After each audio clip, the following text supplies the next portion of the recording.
Hello everyone, welcome to Max Brains. In this video, we are going to continue seeing about the CTET portions.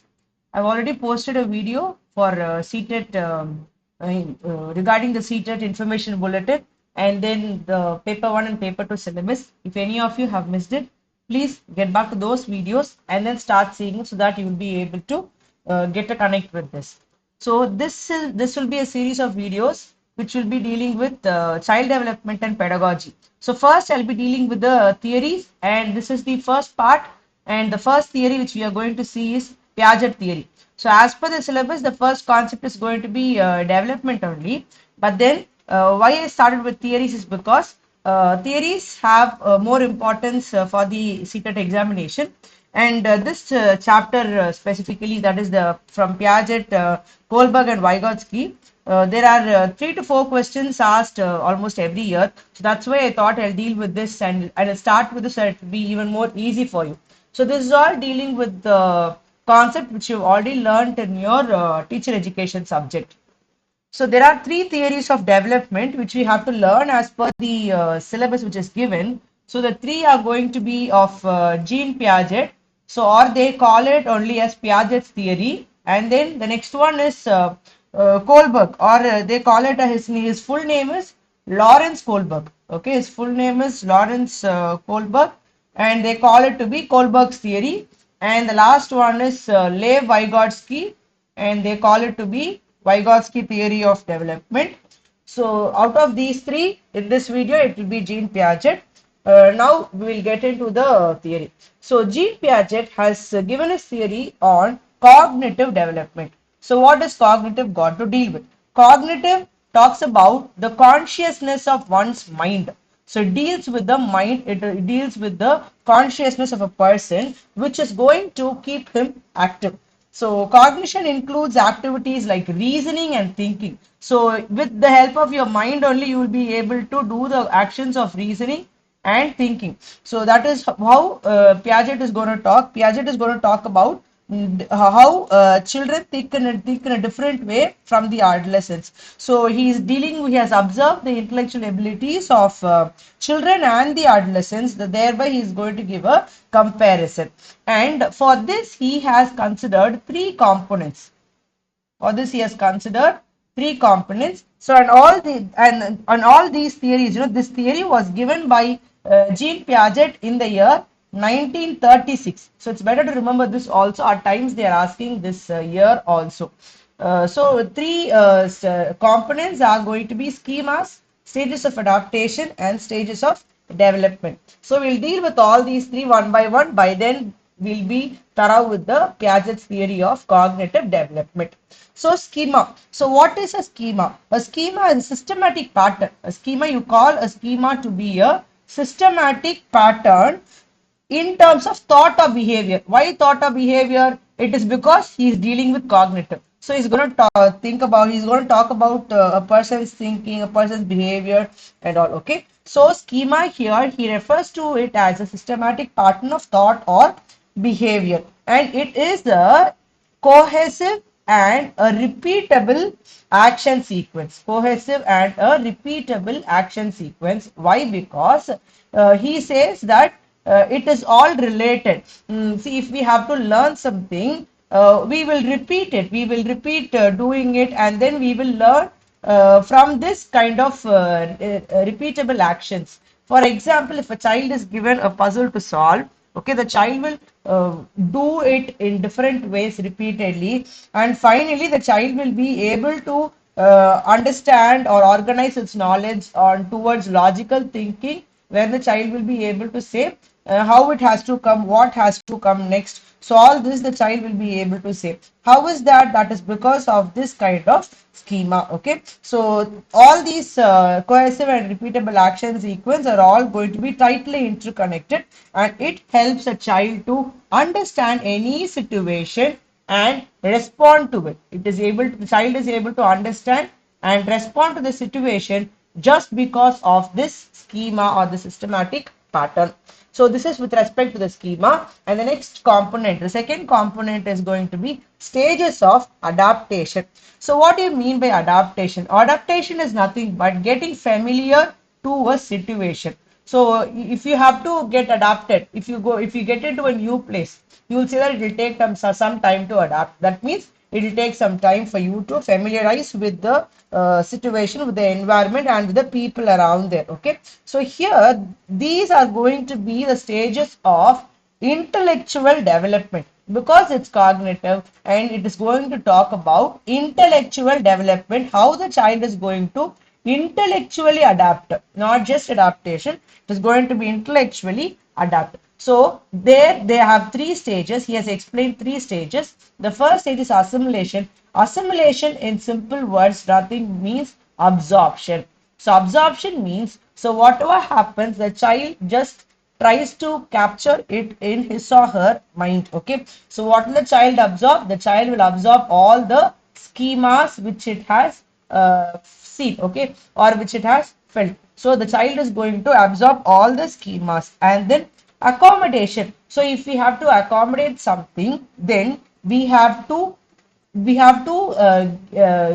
let go of some changes. Okay, so what kind of changes is, because see, if you have to accommodate some person, okay, if there is a visitor coming to your house, and if they are going to stay, then what you will do, you will have to accommodate that person. Then you will have to make some changes in your house in order to let the person be there with you or accommodate with you. So here we are talking about intellectual adaptation. So here it is going to be change the way a person is going to think. Change the way a person is going to think for managing the situation. For managing the situation. So he is trying to absorb all the schemas, and he is trying to change the way it has to be in order to manage the given situation. So when this is able to be successfully done through assimilation, then the child will be able to see that it is all in equilibrium. So it talks about equilibrium, because when the child is able to deal successfully with the accommodation and assimilation, then the child reaches a level of equilibrium.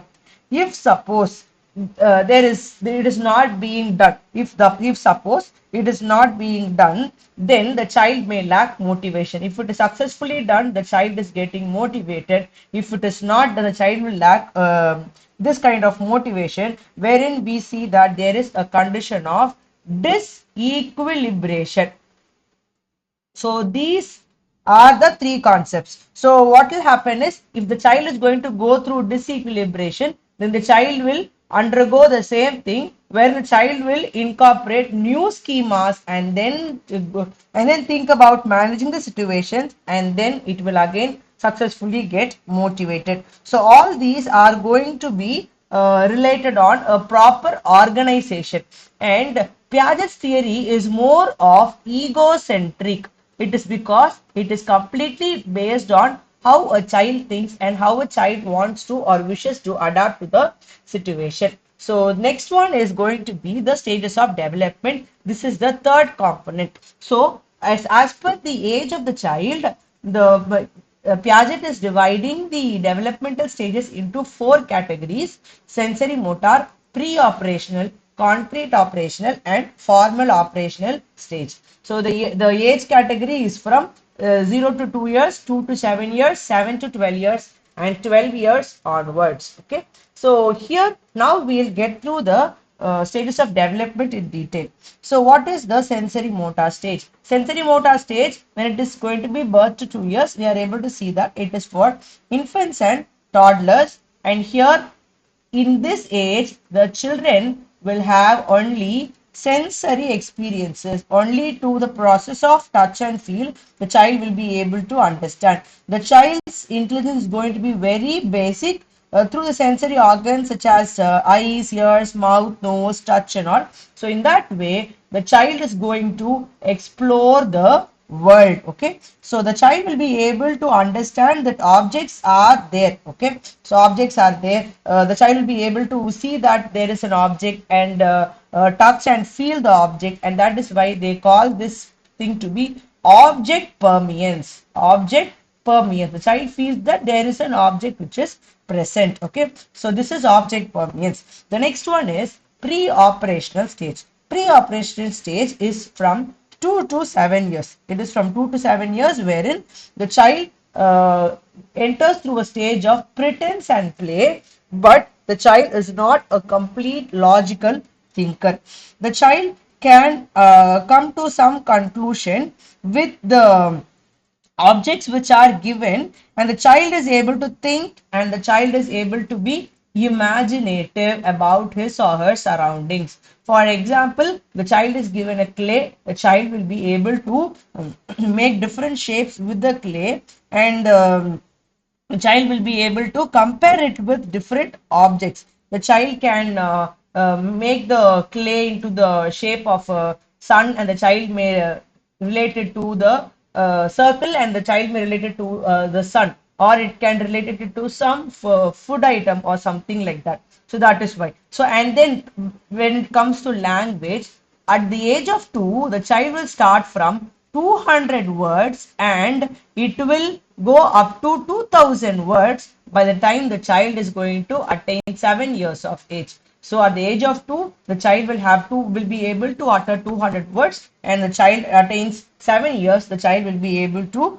talk 2000 words. That's the how the vocabulary will increase, and the child will also think that even the toys and the dolls all have feelings and emotions. That is why you will be able to see that these children of this age category, they will play with their dolls as if they are alive. They don't think that they are just objects, but they will think that they are all alive, and they can play with it, and they have feelings and emotions. The next stage, the third stage, is going to be concrete operational stage. Concrete operational stage is seen from children 7 to 12 years, and it deals with logical thinking. The child begins to think more logically, and the child will be able to at times feel that this is what everything is all about. This is what is expected, and the child will try. This is a stage wherein the child will have a change of opinion between what the child thinks and what others think. So the child will have a dilemma with how the child thinks, and the child will become less self-centered. Okay, the child will have a doubt in if what if the child thinks is right, or how other people might think and feel. So they will start exploring, and these thoughts are little unique to them. Okay, because they are in their and they'll be able to think, and they will start conserving their thoughts. Conservation happens. Why conservation? Is because the child starts thinking about others also, not just about his or her own self.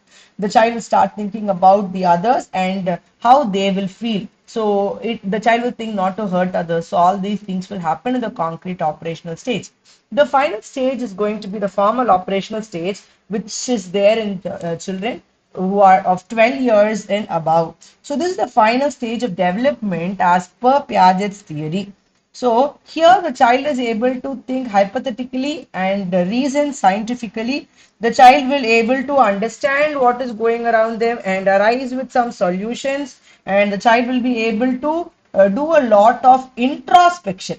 Introspection is possible, and a child will be able to think about their roles in their society. They become socially responsible. So in this stage, a child will become socially responsible also. So at this stage, the child is becoming completely, or trying to become an adult completely, and try to understand his external environment uh, to the maximum extent possible. Okay, so this is all with the Piaget's theory of cognitive development.